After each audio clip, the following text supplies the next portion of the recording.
Hello there, ladies and gentlemen, and welcome to Grand Tactician, the Civil War. The Grand Civil War. It's good to be here. So what I'm going to be doing here today, then, is we're going to go ahead and try out the 1862 campaign. I'm going to go ahead and have it set to historic. I'm not going to change anything here. The AI is going to remain aggressive, no bonus. We're going to remain with the historical policies over here. So we have the native allies, we have King Colton, and we have the Old Dominion here. Now, the 1861 spring campaign does not seem to be as fully fleshed out as the 1862 one. So we're going to go ahead and try the 1862 campaign here. So the second year of a civil war is about to begin. The Union is continuing its operations according to General Winfield's Scott's Anaconda plan.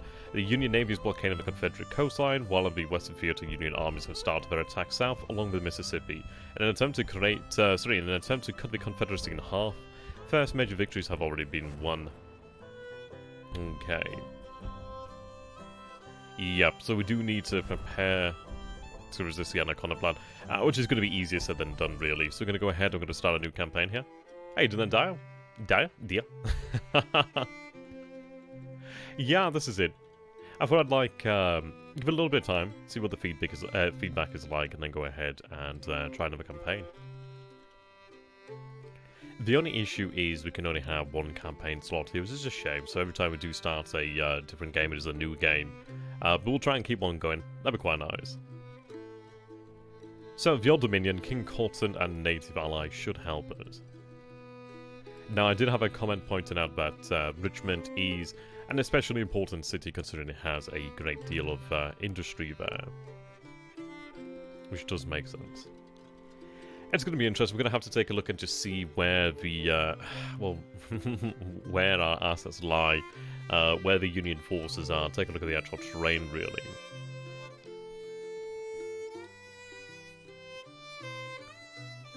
It depends really how many men we have in the field too. We might perhaps have the advantage of position. We do have, I suppose, potentially the advantage of interior lines as the defender to a degree. But we don't want to be the defender. We don't want to cede initiative to the Union. We do need to prevent the Confederacy being effectively cut in half. If you lose the Mississippi, you kind of lose the Confederacy to a degree. Okay. Secession. Once taken, can never be recalled. I would love to watch this, but it is beautiful, but it does take a while. So we have Civil War, Lincoln vows to quell the rebellion. So here we are now. This is the 4th of March, 1862. The demon of war has awoken. So we're in chapter 2, and I really do like the concept of the chapters. It really does add quite a very unique aspect to the game. Right, okay. So I've definitely noticed that when recording, it does cause a pretty significant performance drop there. The performance is good. It should be better than what it is right now, but due to the fact I'm recording this at the same time, it does affect the performance to a degree. But that's fine. I mean, it's a Unity engine game. Ideally, as the game continues its roadmap of development, it should see progress increase there. Progress made, I should say. So let's take a look at what we actually have, and so we do have a number of forces available to us. Allow military to come up. Okay, so we're going to take a look at the field armies. So we have the Army of Virginia, the Army of the West, the Army of Mississippi, and we have the Army of East Tennessee over here then. Yeah, I mean, this is it. We can get away by playing mostly on a strategic map, but it is useful to be able to get closer. Artillery is something that we do not have in abundant supply. That makes sense. We have Joseph E. Johnson here.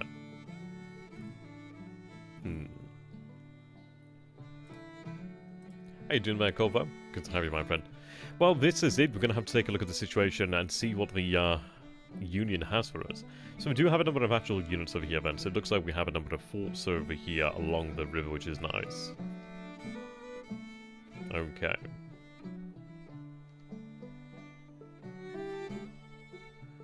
Right, so we do have the Mississippi River Squadron here then. So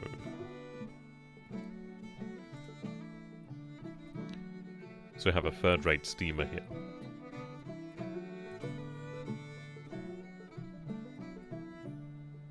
Okay, timberclad gunboat. 2 timberclads, 3 timberclads. We do have a General Polk over here. Now, that is a cotton-clad ram. And we do have... Is that the Ivy? That is a 4th-rate steamer. Okay. So we do see to the north end the Mississippi River Squadron of the Union. Yeah, we're looking at 13 guns there. Sorry, 13 ships. We have 6 that are running and only 32 guns there. Of course, it depends on what the actual Union squadron is made up of, actually. Yeah, don't get it anacondaed. That's amazing. Yeah, that's the problem we have to take into consideration here. So do we have St. Louis over here to the north? Let me see, can I do anything here to help the performance of the game? I would like to record this game, but I may have to turn off the recording and potentially just upload it all at once. We'll see there. So what I'm going to do here then, turn off the state borders. Supply lines would be nice to see.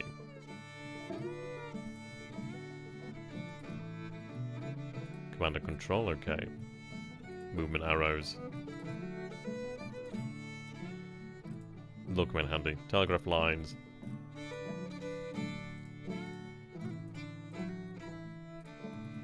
Okay.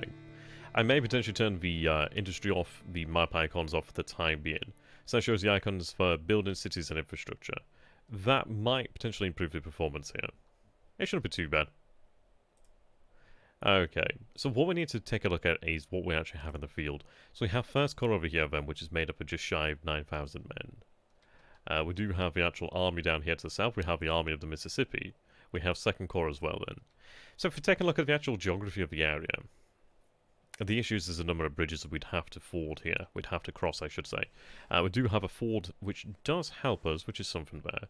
And I imagine there would be a bridge there. If I turn that on, does that show me a bridge?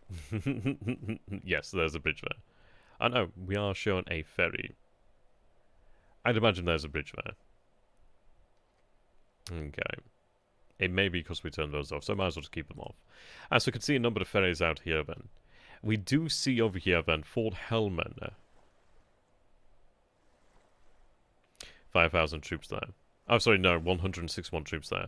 And we have the Army of Tennessee. We have over here the Fort Donelson Garrison. How you doing there, Grim?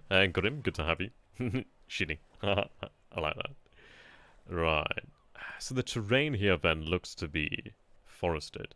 I might actually go ahead and just turn up the options here for the graphics. I don't think it's having a tremendous impact anyhow.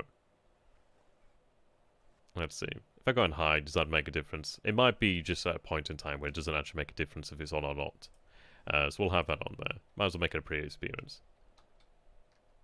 I can't tell if that's made it better or worse. In some ways it feels like it might be slightly better actually. As we can see, there's a large amount of force in this area, which isn't exactly ideal for engagements. The Army of the Tennessee, right, okay, so we do see 40,000 men there, 107 gun. That's difficult to work with. We do have the Army of Mississippi over here. 90,000 men, 42 guns. We do have Stuart's division over here. That is 2,220 men there, garrisoned in the fort, it seems. We do have over here then another 4,481 men. So we have near enough 7,000 men in that area, alongside the Mississippi River Squadron. The difficulty here is this area isn't exactly suited for us. It's not so much suited for the Union either, but the Union does have the forces here to actually hold us in check to a degree. We'd have to concentrate against one force to have any sort of chance there. So the Army of Mississippi there is 3,436 men. There's only 1,200 men there. So in all honesty, we don't actually have a considerable number of men here to work with. Stuart is a bit of a waste where he is. Potentially so. Let's just take a look over here then. Let me turn these states back on then. So that is Missouri. We have Arkansas here. We do have the Indian Territories.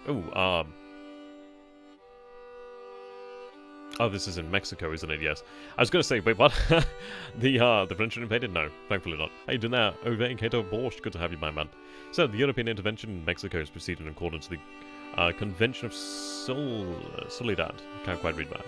So far, we have seen the capture of Veracruz and a European force advance into Cordoba. Right. Latest news is the arrival of French troops under General Charles Ferdinand. Okay. So far, the intervention force has enjoyed success. We hear reports of Mexican commander General Ignacio preparing an army to fight any further invasion attempts. The war started as an intervention to settle Mexican debt, may escalate into a larger scale fighting. Right. Practice what? Oh, the Cato, yes. Do let me know if the music's a little bit too loud or not, actually. Sounded a little bit loud over the violin, but should be fine. Right, so the question comes down to, as Grim said there, what do we actually gain from holding this position over here? We do see that it's a town of New Madrid. Is this New Madrid here? That looks to be New Madrid. One would wager that is New Madrid here. Can I turn the icons on and get an actual sense of what we have here then? Okay. Forgive the performance. So we do have New Madrid here. See, that is the problem. Everything we lose here is hard, if not impossible to replace. And it might as well be impossible to replace considering the fact that we don't have... Well, we can't just have new towns pop out of nowhere, can we? Right. This small town is an important infrastructure point where trade and supply flows. I mean, that's the important aspect.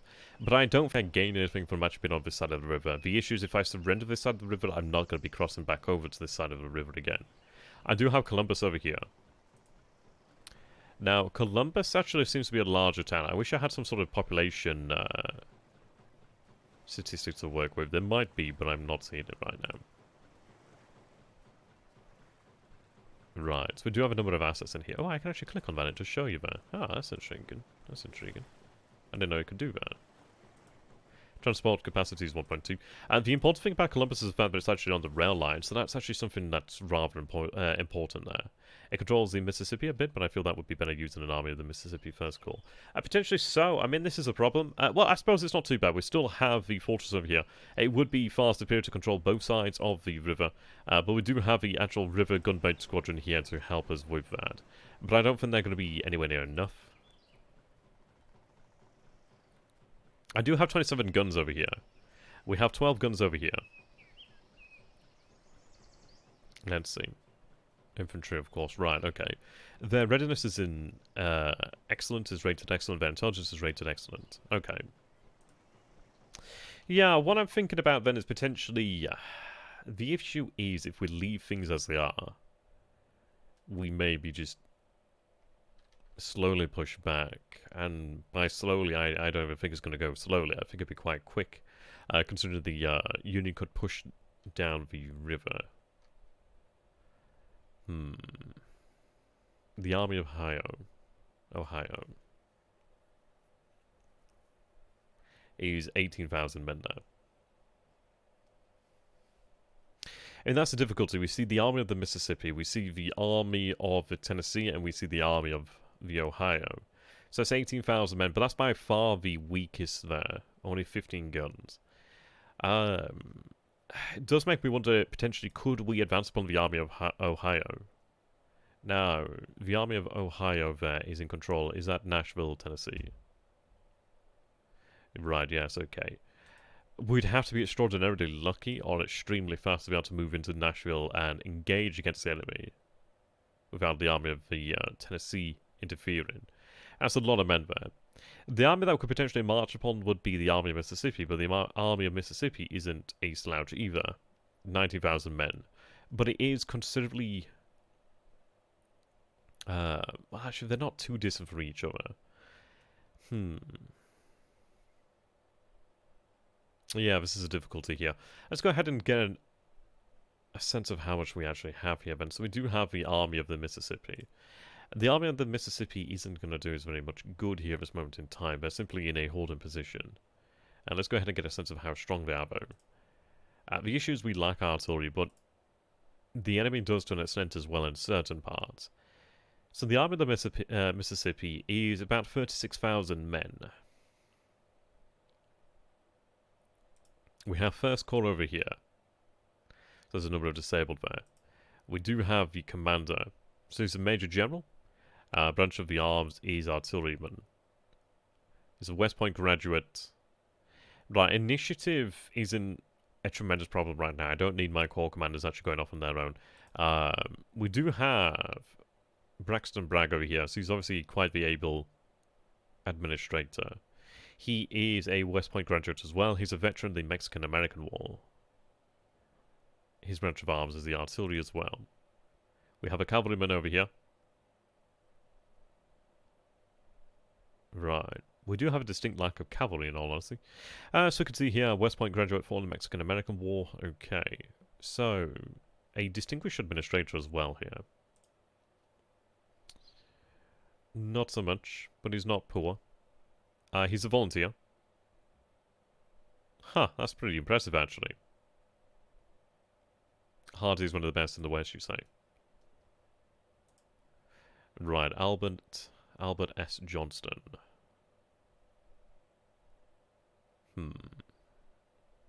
He is quite famous here. He's a very able commander. And this is it. We do need to take something of a note from Napoleon's book here, really. And that is essentially... well, I don't know if it's something of Napoleon's lesson, but the lesson here is if we defend everything, we defend nothing. We might want to look towards actually concentrating as much force as we can against one army, and try to defeat one army. Holding these towns is all well and good, but if we can't do anything with it, and if all we are doing is simply just biding our time until we're pushed back anyway. And what are the blue lines in the Mexican Gulf? I think they might be either supply lines? I'm not too sure, actually. They could be supply lines, they could be movement lines. I'm not entirely sure. I'm going to hazard a guess to say no, supply lines, perhaps? Not too sure on that account there. It is a good question, though.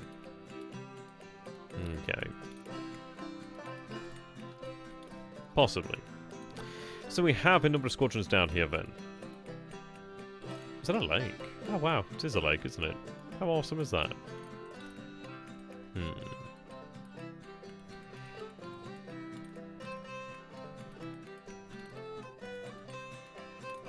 See, the issue is we only have the one riverboat squadron there. My other squadrons are to the south. The consideration here may very well be that we temporarily leave New Orleans and the south somewhat exposed to naval invasion, really. And potentially have the gunboats move inland. Things would become a lot simpler if I could defeat the actual Union Riverboat Squadron here. If I could defeat the Union Riverboat Squadron, I could potentially prevent the movement of forces across the river to potentially aid one side or the other. But the issue is we do lose a lot by doing that. This is what I like about this game so far, is the fact that you do have to make these pretty serious considerations.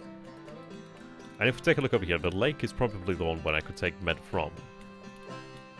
That would give me another 26 guns there to work with. See, I don't know what the actual enemy has to work with. The New Orleans Squadron here, let's take a look. The New Orleans Squadron, I mean, that's 26 ships. That's 81 guns there. These are cotton-clad rams. We could potentially take some of these actual ships and have them head upriver. There's hope yet for the Confederacy. Yes, and here we only have 3 ships. Which does make sense, because the actual problem here is that we can't... Well, we must prevent the fall of New Orleans. But if we take a look, it looks to be some sort of movement line, some sort of... not too sure. It's some sort of supply line, perhaps. No ships like the CSS Virginia. We could take a look for that. So over here we have the West Gulf Squadron, which is 22 ships there. A mortar flotilla. That's impressive. We do have the army. What's this? The Army of the Gulf. 265 men in the fort there. The Army of the Gulf itself is just shy of 5,000 men. And the issue is, I mean, potentially, there's a lot of different things that we need to do here. There's a lot of different things we need to do. It's working up at the moment, interesting. So I'm relying upon you guys to actually give me more of the history here. I do plan to actually do quite a lot of reading on the American Civil War. I'd love to do that. But what I'd love to work upon is really... I'd love to actually read upon the Confederacy's industry. I'd love to read upon that, and I find that really quite fascinating. Like, I'd really want to understand what it is to actually play as a Confederacy, to actually understand what it is to play as a Confederacy, to really harness the strength of the Confederacy. They lasted quite a number of years, that's the thing to bear in mind here. They were definitely quite at the disadvantage, but they definitely did last. There are inherent strengths in the Confederacy, we just need to find them and bring them forward. But this is what I'm liking so far. I suppose we could call the first episode then a general overview. So do any of you guys have any thoughts and feelings so far? What do you think to potentially take in assets from the defense of New Orleans in terms of like naval boats, of ships, I should say. River capable ships and potentially send them north. I think if we were to break the actual Union's blockade of the Mississippi in the north, we might be able to manage it. Yes, the commanders are quite good, actually. Look better than the monitor. Let's see. I do have to zoom out every now and then to make the game play the music. I can't tell if I feel like the performance is actually better with the graphics turned up. That feels so strange, but it actually feels somewhat better. Let's see here, then. So we have a Savannah garrison here. Sort of a Savannah squadron. There's always somebody spamming, isn't there? There's always like some sort of spam. God damn it. It's almost a sub with 2 hooch guns. So we do have a South Atlantic squadron here. Oh, the Southern Atlantic squadron.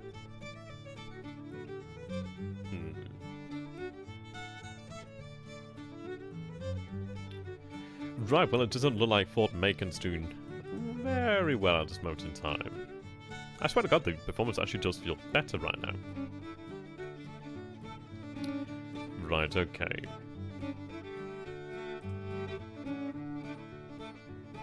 So we have Hill's Corps out here then. We have the army of the... Is that the peninsula? Okay. Oops. See, the issue is if we don't do something soon, we end up in a position where New Orleans is essentially taken anyway.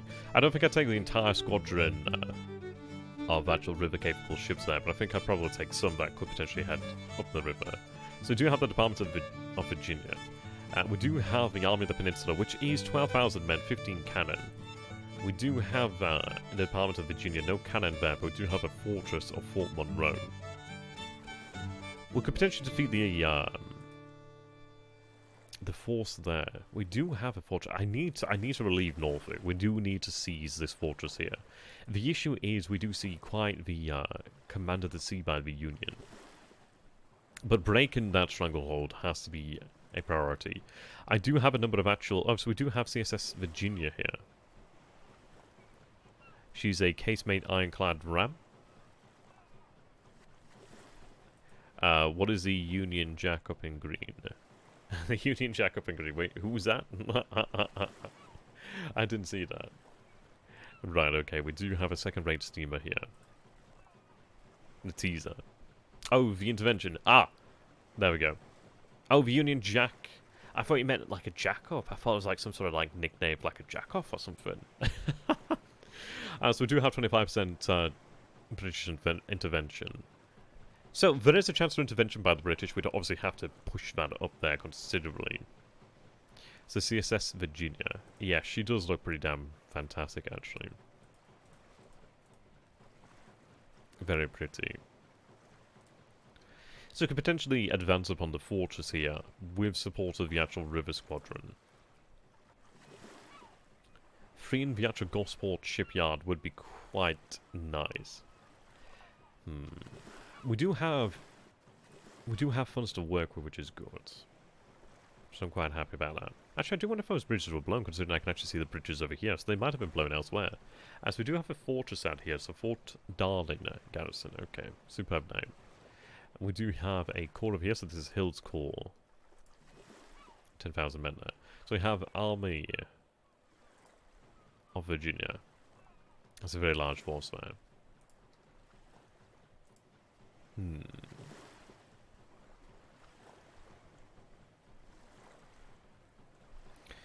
See, let's see here. So Alexandria is actually in Union hands. Yeah, exactly. That's the point here, isn't it? That's what's so good about this. So if you take a look at the rivers, it does make me wonder then, where can we make action happen? Where can we change something? I feel like what we might be able to do then is potentially take a look at the actual rivers. And I think potentially controlling the rivers would be the strongest thing for us. Is that the arsenal of Harper's Ferry? I'm not too sure. Let me zoom in there. Harper's Ferry. Whoop. I feel like performance is actually slightly better with the settings up. It seems strange. Right, okay. What about this Harper's Ferry? Ooh. Might have to turn down the scroll speed some more. Right, so over here then we do have... Yes, we have Harper's Ferry's armory over here. The armory of Harper's Ferry. Good, cool. That's nice to see there. So do have Jackson's Corps here.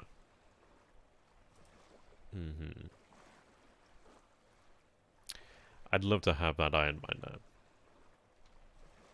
So what are we seeing then on the Union side? So see the first corps out here, which is 22,000 men, the Army of the Potomac. So we have another corps out here then, 5th Corps, 18,000 men. So the Army of the Potomac is huge, essentially, and very well provisioned. Keep an eye on your armies. Supplies, indeed. Ooh, the actual game's playing here. I didn't even realise the game was actually playing. Pause the game there. Thankfully the game only processes in minutes there. I was thinking, wonder, yeah, that explains why the actual, performance is better there. So let's take a look at what we have here then. So, we have our bonds there. Do you think you can blockade the Union forces on Ship Island by engaging and destroying the Yankee fleet? I don't know where Ship Island actually is. Whereabouts is Ship Island?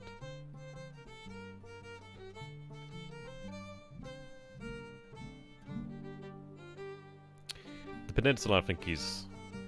Sorry, the peninsula here. We do need to seize that. Ship Island is in front of New Orleans. Right, okay. Oh, is that Ship Island?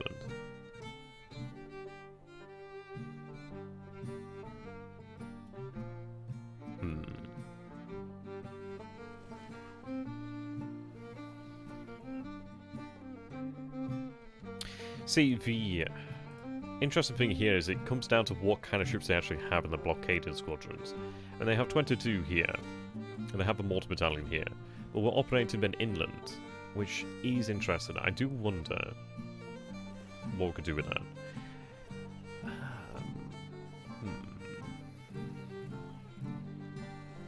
I mean, that's the point, isn't it, really, to take a look at what we have here.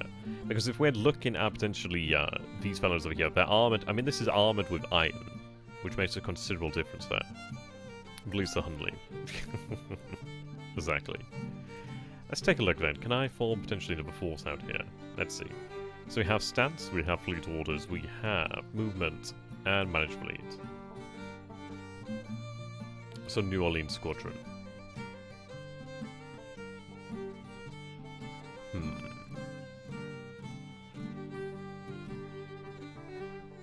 So we have CSS Atlanta under construction here, it seems. Atlanta, Louisiana, Mississippi, these are ironclad rams.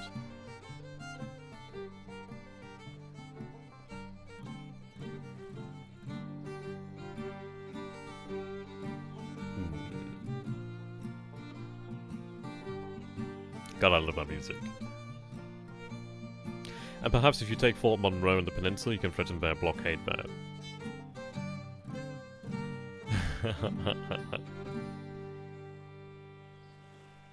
That's a good point there. So, we need to learn how to actually manage things here then. So I could potentially create a new fleet. So let's see, I'm not interested in ocean going. River going is what we're interested in here. We have no chance in the oceans, essentially. What we're going to be looking towards here is command of the rivers and of the coast. But only specific locations. That's the only thing we're going to be able to manage there. So let's see, not enough experience to select perk. Hey, doing that, Dravros. Good to have you, my friend. Dravros. I like that name. Okay.